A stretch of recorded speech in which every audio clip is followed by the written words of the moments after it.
Most million-dollar businesses aren't actually profitable. So does that mean that a million-dollar goal is false or that it's flawed? Well, I'm obsessed with helping busy but broke businesses become profitable. Like being busy and not building real profit, like it seems to be a crazy goal and it's a crazy loop that salon owners get stuck in. And so we get stuck on working on gut feeling instead of building profit on purpose. So in today's session, I want to help you build not only a revenue goal for 2026, but also set a profit goal and get a little bit of clarity on how you can prioritize profit or at least create and achieve profit on purpose, not just by wishing and hoping that there's some left when I get to the end of the year. I'm quite obsessed with the numbers, actually. I wasn't good at school. I was always frightened of the numbers and would I get it wrong. But what I learned through growing my business and probably through many years of not being profitable out of pure frustration is that numbers actually give me a lot of clarity and that they will always tell me what to focus on next in my business. And so if the numbers tell me what to do, then of course I should be obsessed with knowing what the numbers are so I can read them. It's a little bit like having a map. Imagine going on a journey. I always imagine, those old-fashioned sailboats back in the old days when boats went by sail and there was a captain at the wooden steering wheel. It was a big steering wheel. I always have this imagination that running a business is like running one of those. You need people down underneath shoveling the coal to make the engine work. And as the CEO, you need to run up the mast and get your binoculars and have a look at where you're going and making sure you're pointing in the right direction. And knowing your numbers is like having the map in the captain's room out on the desk, and you've got one of those protractors or whatever telling you, and you're looking and doing the calculations, and it's telling you where to go and when to turn and how much coal to put in the fire and how fast that you're going. You need that information to tell you what to do next in your business. Otherwise, you're flying blind and you're just going by gut instinct. Now, gut instinct will get you a long way. It'll get you into growth. It'll build you a clientele. It will get you one or two team members, but beyond that, you actually need a plan and a clear plan. And so my goal today, being that it's at the beginning of a new year, is to help you set some numbers goals, know what the numbers are, set some goals so you can navigate through this year and come out at the end of the year feeling really chuffed that you've achieved something like success. Can't wait another year. Well, it has to be this year, surely. And so I want to talk through setting a revenue goal. How do we choose how to set a revenue goal? And how do we set a profit goal? So let's start by setting a revenue goal. Well, there's a couple of different ways to set revenue goals, and I want to make sure you get the right way for the stage and phase of business that you're in and the season that your business is in. So the first thing is we need to know where we are. Like, what is the baseline that we're setting the goal from? What's the start line? You can't reach the finish line if you don't know where the start line is. So the start line is, what did we do last year? Well, that's a good place to look back before you look forward. Got to know where you are before you can go to the destination that you're at. And so there's a couple of ways that we can do that. We can look at month by month, January, February, March. June is always quiet. December is always busy. That's definitely a good roadmap to plan from. That's one way of planning forward. Like, what was last year? Do I want to do better? Hopefully the answer is yes. So we could look at month by month. We could look at quarter by quarter. There are 4 quarters.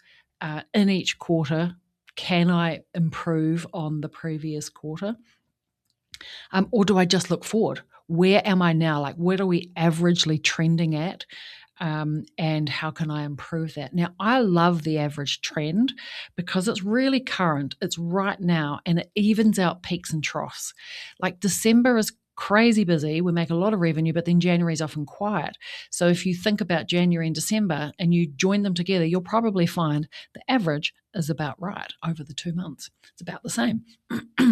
So I like numbers that even out peaks and troughs, because peaks and troughs are just part of business. And one of the reasons I find that really important is because we can get really upset in a trough business is shit, can't pay my rent. And I think we look at our business on a too small a scale. So when you are a stylist or a therapist, it's normal for us to think about our quote unquote business that we're running inside of a business in a pay period cycle, or maybe in a weekly cycle, like who's in my column today, who's in my, what's my book look like this week, or if you're bi-weekly payment, then we think about pay periods. And when you become a business owner, you really need to start thinking about monthly, because we pay rent monthly, we pay the bills monthly, we buy our stock monthly. Like as a business owner, you become a monthly type of person. So we need to think in pay periods for our team, but as a business, we think about it monthly. Now, as you go out of operator, manager role and into leader stage and CEO stage, we need to start looking at our business from a higher horizon again. And we now need to start thinking about our business from monthly to quarterly to 6 monthly and annually. And that just is a natural progression as the business grows. And so we want to do the same with our budgeting. And what I love about a 3-month trending average is each quarter is probably a slightly different number, because some quarters are busier than others. December is busier, maybe January is quieter. And so we want to be able to increase on our general average. And that, again, that average evens out the peaks and troughs. And we love no peak and trough because it makes us a little bit depressed sometimes.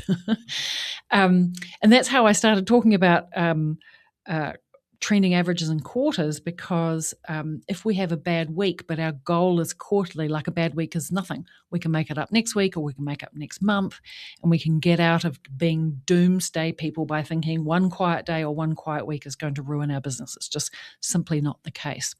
So we've established quarterly trending numbers.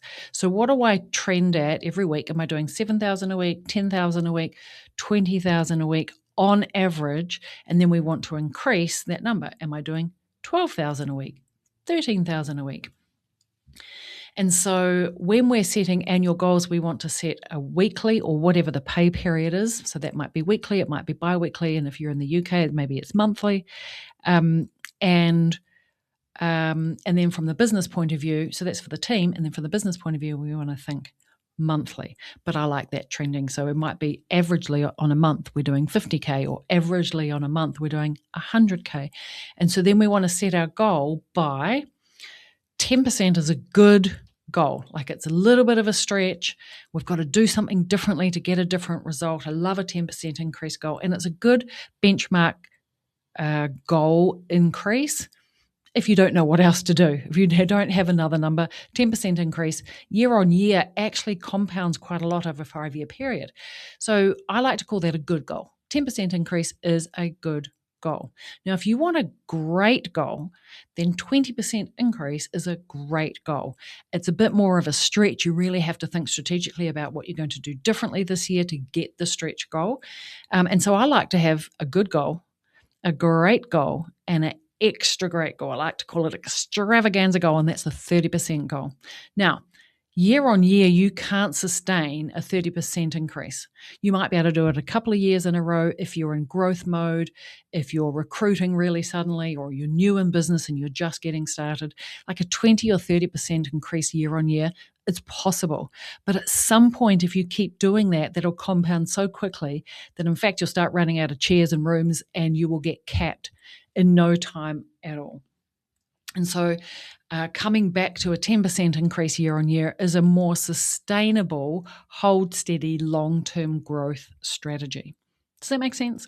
So depending on where you're at, are you in a growth season? Are you recruiting? Are you taking on new services? Maybe you've added extensions into your usual colour service business. Maybe you're doing IPL now and you didn't used to do that before. If you're doing a strategic move to considerably change the business, you could expect a 20 or 30% as a great goal to have this year based on last year. But if you are in hold steady mode and you want to get some growth, good growth, but you're in a season where you're maybe optimizing systems and processes, maybe you've got some team staff changing, and so you want to get some growth, but you're not like blazing guns for fire, then stick to 10%. Great. Good, good, good. So now we have a revenue goal in place. All right. Now, once you've set a monthly revenue goal per month increase on last year, depending on what stage of business that you're in, I want to switch the conversation now actually to getting paid, aka profit. And there are 3 ways that a salon CEO should get paid. So I'm going to cover those, and then we're going to talk about business profit because they're different. All right, there are 3 ways a salon CEO should get paid. And I want to stop for a minute and just get you to ask yourself and take note. Like, what do you think you should get paid? Given the hours that you do, the work that you do, like, what do you deserve? If you went and worked for somebody else, what would you expect them to pay? So with that in mind, there are 3 ways that you should get paid. The first is what I call an income generating activity role. This is when you actually work in your business. Maybe you are a stylist or a therapist, you serve clients. So if you are serving clients and you are generating revenue for the business, you're contributing to the revenue directly from client servicing activity, then you should pay yourself in what we call my next pay rise. You should pay yourself just like you pay your team. So if your team get paid and they have the 3-way pay, so they get paid an hourly rate for turn up, be part of the team and the culture. If they have sales targets and they reach the target, they get a bonus for the 4 KPIs that impact performance. You should get bonuses for that. And then everything over and above the target, then there should be a commission in place. And if you have that set on the right numbers, the right percentages, then you've got a really good, sustainable, profitable system. That means that your team get paid really well. And the more that they do, the more that they get a pay rise, and the more that the business is profitable. We need a win-win scenario.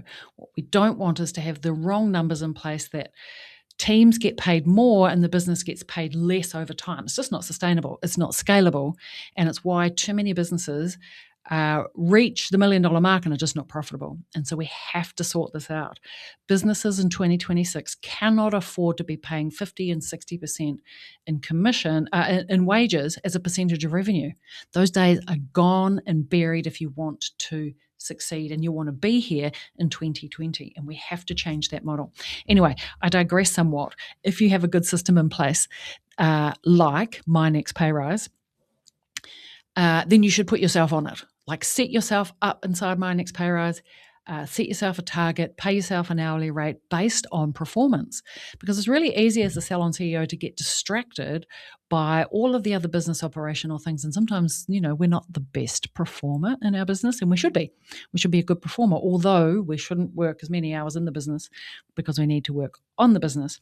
So for whatever hours that you're working on the floor, pay yourself, set yourself a target, get bonuses, commission. So that's pay number 1. If you're contributing to the business revenue-wise, you should do that because it keeps your financial business model intact. And if you are generating revenue to the business and you are not taking a wage for that, then when you look at your business profit and loss and your margins, we call it the CEO dash and the 5 magic margins, then it's going to be out of whack. It's going to tell you an incorrect story and you're going to make decisions that you can afford things or can't afford things incorrectly. And so we want you to have the right data to be able to make smart decisions, data-driven decisions. The numbers will always tell you what to do next in your business.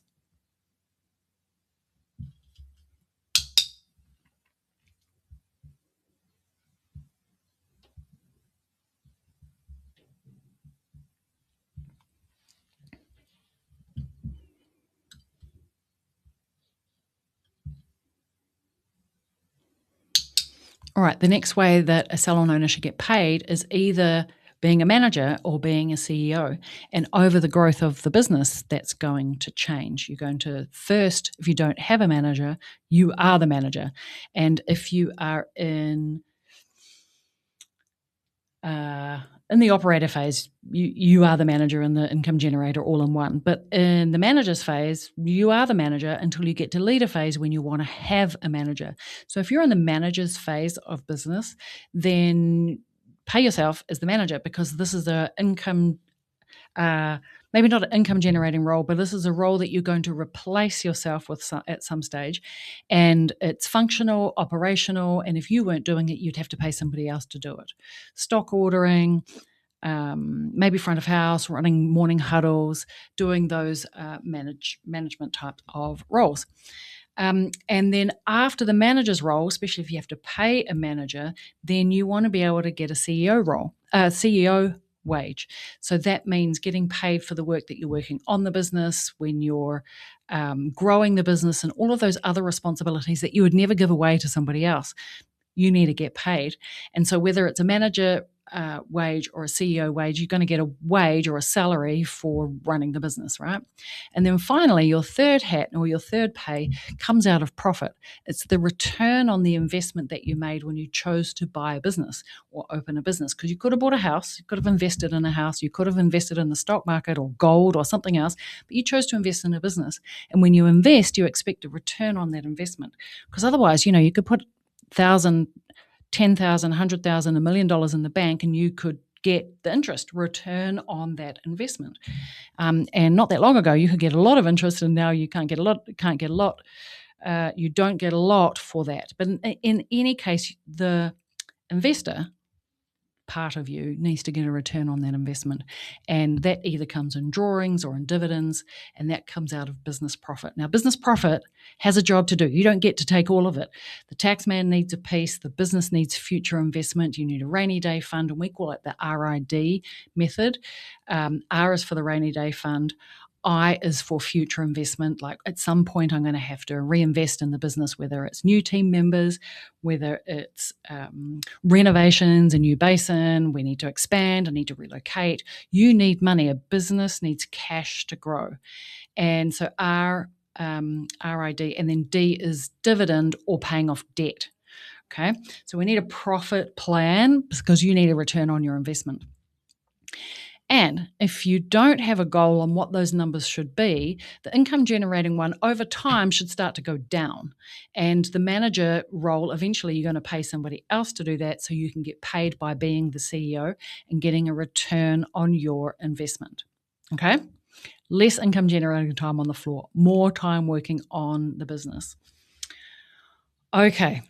We think that a CEO should get paid in 2026 in the South, in the Southern Hemisphere, Australia, New Zealand, somewhere around 120K. Like that's a good goal to aim for. Like how can I get paid 120K? Now that could be, depending on your business model and your personal choices, that could be made up of being the manager, the income generator, and or the CEO, or only the CEO. That's a whole nother conversation that we won't have today.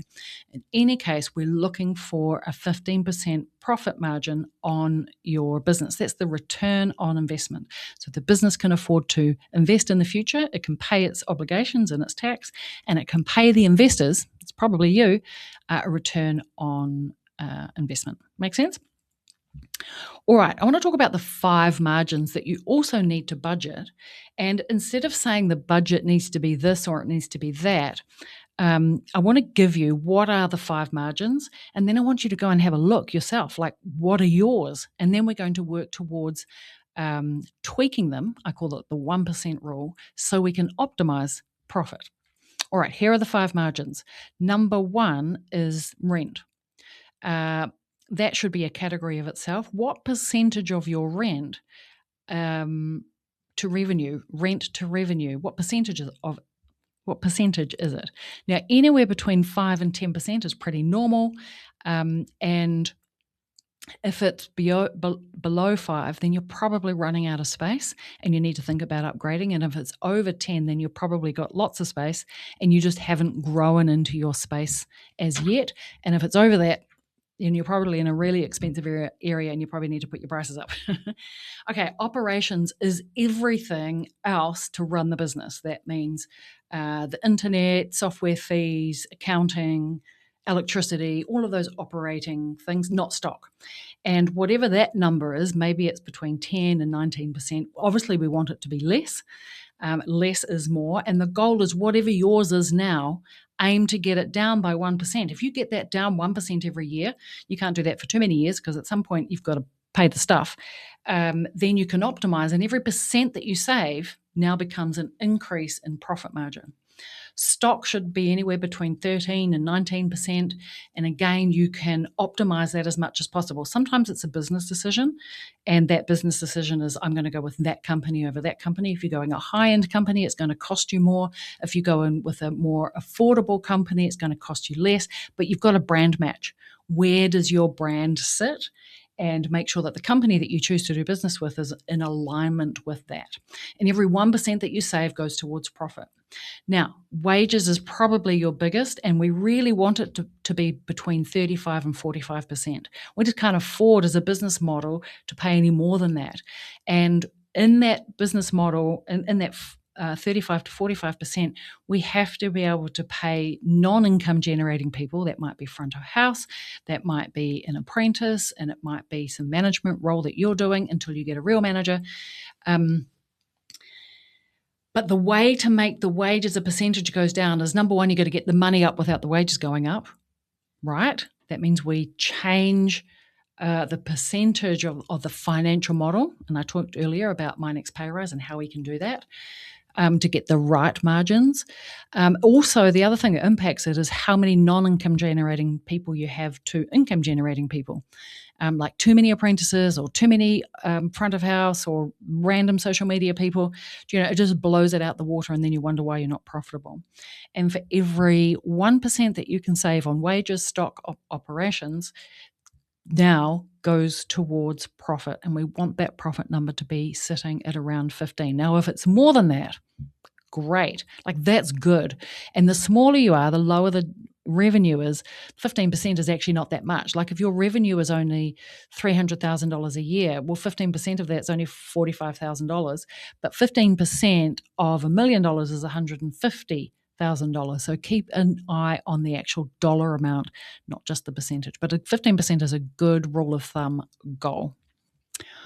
All right. I hope you've got some insights now. We've talked about the 1% rule and how we can optimize our magic margins. We've talked about how we can pay ourselves properly and make sure that we're tracking the numbers correctly, and what should we set for ourselves. We want income generating revenue to go down. We want manager and CEO activity to go up and get paid that way. And we've talked about different ways that we can set a goal based on last year and set ourselves a revenue goal for this year so the money goes up.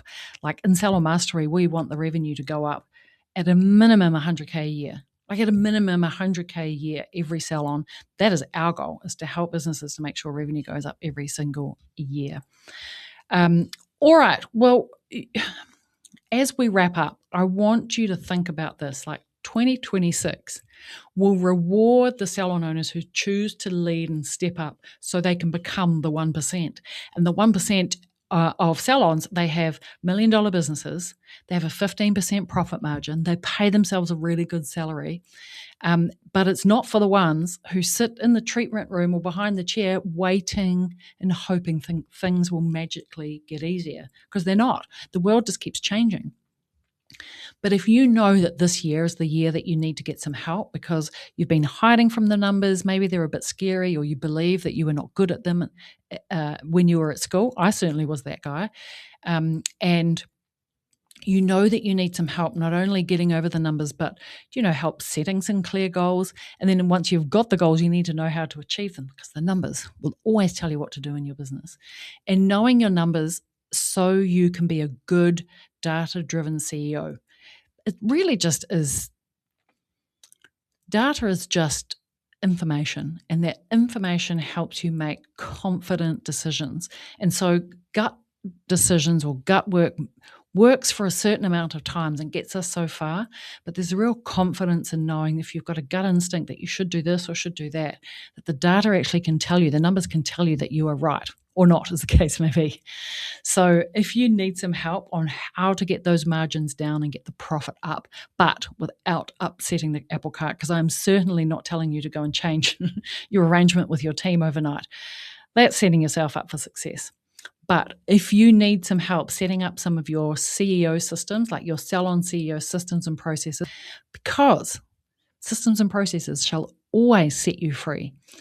And then this is exactly what we do inside Salon Mastery. And if you're listening and thinking, yes, this is my year that I'm going to step into it and become one of the top percent, one of the top 10%, and that means we need to behave like the top 1%, and then build a business that actually works without you. Not because you're sitting on the beach having a cocktail, which you can do as well, but not all the time. There's work to be done, but there's the CEO work to be done. Then now is the time. And if you're already doing 10K a week or more, and you have a team that you know can do more, be better, and all you need is the systems, the confidence, and the leadership, then I'm going to leave a link to book a call with me. Let's have a chat. I call it a strategy call because ultimately I want to build a 12-month game plan for you. Like, what is the strategy to get to where you are now, to where you want to be in 12 months? Like, that's my goal of the call. But during that call, I want to identify, who are you? What is your business? What are your goals? What is the gap between where you are now and where you want to be? What are those roadblocks? Are they tactical challenges? Are they knowledge challenges that you have? And then at the end of that call, if I feel like I'm the right person to help, then I'll give you some of the information about how we work at Salon Mastery so you can make a good decision, right? Now, we only work with 5 salon owners at a time, so don't wait to apply. And then when we open next for our next enrollment, we'll get you in to have a chat.